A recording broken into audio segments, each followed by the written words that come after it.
Getting to important program functions in AutoCAD is done through the application menu.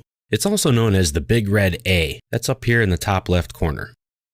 It's difficult to tell that it's even a button, but it is. The application menu is where you will go to open up files, to save files, print files, and to manage many of the settings within AutoCAD itself.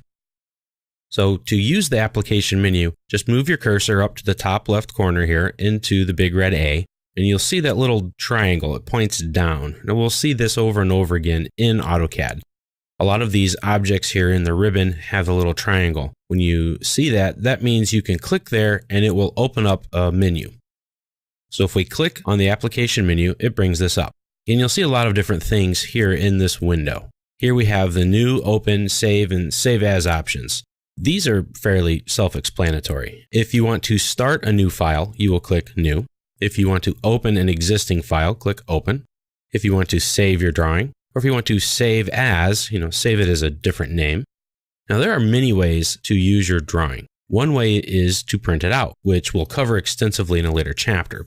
But you might be surprised at how difficult it can actually be to print a drawing, and that's okay. That's where the publish and the print come into play. We'll talk about those later on in much greater detail so you'll understand. There is a difference between print and publish. However, it's just the way to get your electronic file into a different format. And it could be hard copy on paper, or it could be in some other electronic format for other people to look at and manipulate. The export command is meant to put your AutoCAD file into some sort of digital format. It kind of works similarly to the print and publish commands. We'll talk about them a little bit later, but this will export your AutoCAD file into a different file format, like a PDF file that you can email to a client or a vendor. So you'll just come here, export, and click PDF. And we have different formats. Some of them come from Autodesk themselves, like the DWF, DWFX, or 3D DWF. And these file types are very similar to a PDF, though they're more AutoCAD-like. So if you've used AutoCAD, you can use a DWF reviewer software program called Design Review. That's free. It comes from Autodesk. But there are other formats here as well, like DGN. That's a different CAD file type that is used by many different programs. FBX is another file type that you can make, and there are other formats. You can click here, and it will bring up some options for you to choose from. And you can see here, you can save your file however you want to save it or export it. Click down here in this bar, you'll see the little triangle. Again, that indicates that there's more choices. And these are the different file types you can save it as: a DGN file, DWG file, a DXX, EPS, even a bitmap file, IGS files, etc. Now, the Drawing Utilities feature has many tools in it. And if we come back up here to the application menu, and we see here the Drawing Utilities. Now, you notice on all of these options here, I can click on either one of these buttons, and this will start the new command, for example. And that will just bring up a list of template files that I can go from.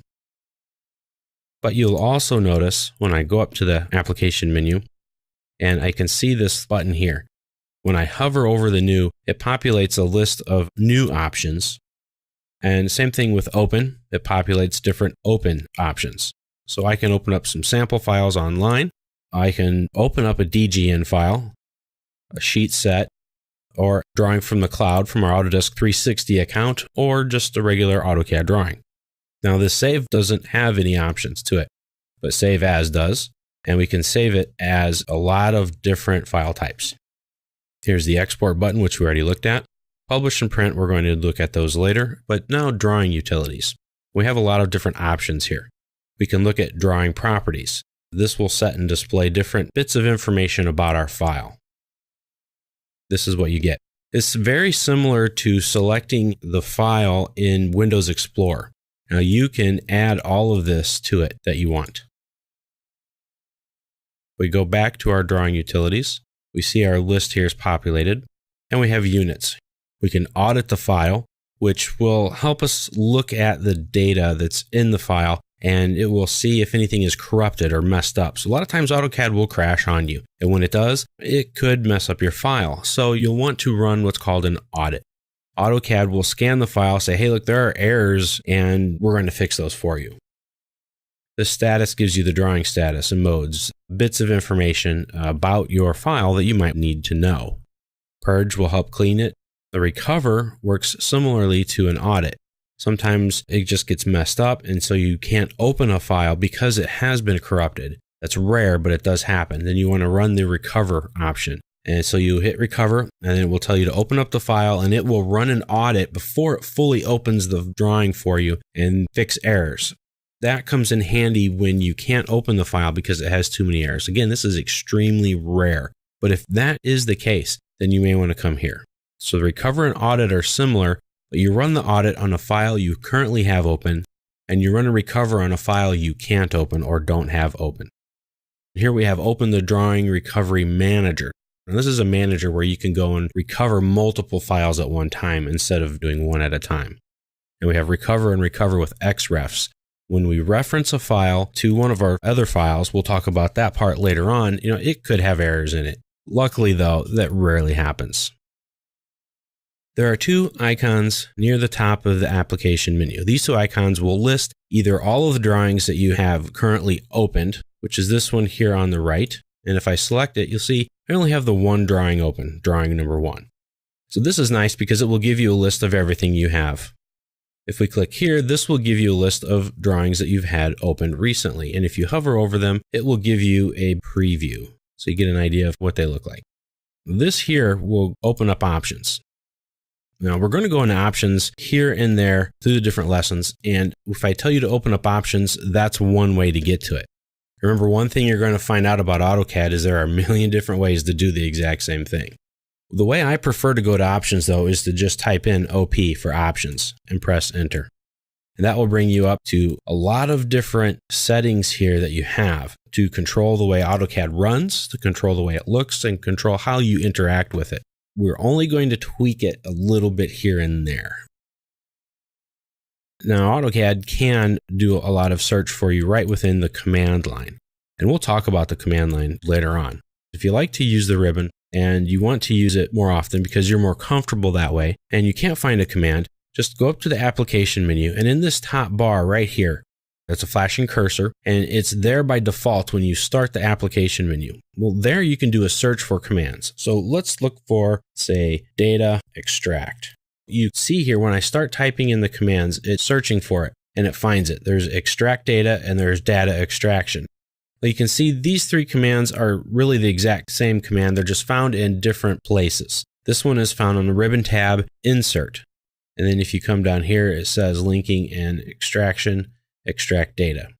This one is found on the annotate tab on the ribbon. This is just the command. So that means you can enter the command on the command line, or you can go to either of these two ribbon tabs and find the command. Now, one thing that's really cool is that, okay, I found the command. I don't want to go looking for it now. I can just click and it starts the command. Now, next to the application menu is the QAT.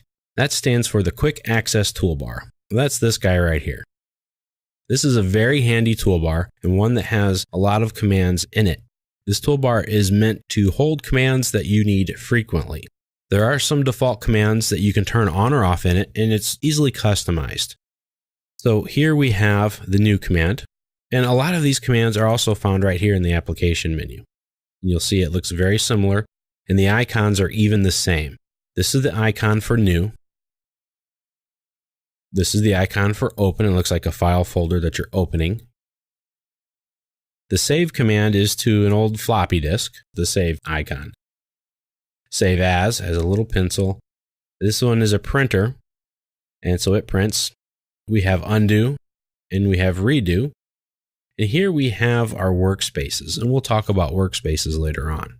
If you want to add more commands to the QAT or the Quick Access Toolbar, you can click on the More Tools button. If you click right here, this little arrow, everything with a check by it is turned on. The ones that don't have checks on them mean they're not turned on, but they're available. I like to have the match properties turned on, so I'm going to click it and turn it on. And here it is right there. So you can see that you can customize the Quick Access Toolbar very easily. Now, if there are some commands in here that you want to use but aren't in here, you can go to More Commands, and this will bring up a small version of the custom user interface. To customize it, essentially, you can find any one you want. I'm going to click 3D Mirror just because it's here. I'm going to left click and hold, and then drag it up, put it where I want to in the Quick Access Toolbar, and then release. and it drops it right in there. Now I have very quick access to the 3D mirror button. When you're finished, click OK, and now it's been saved. So if you accidentally put something on there you don't like, you can right-click on the Quick Access toolbar and say Remove from Quick Access Toolbar. It's that simple. And I can come here and say Remove. So that one goes away. Now if I right-click up here, I can add a separator to help you organize your commands. Once again, get to that customization, or I can show the Quick Access toolbar below the ribbon. So if I want it down here, that's fine. Because a lot of these tools you can use while you work inside AutoCAD, and that's okay. So you can put it down here if you'd like to. I prefer it up there.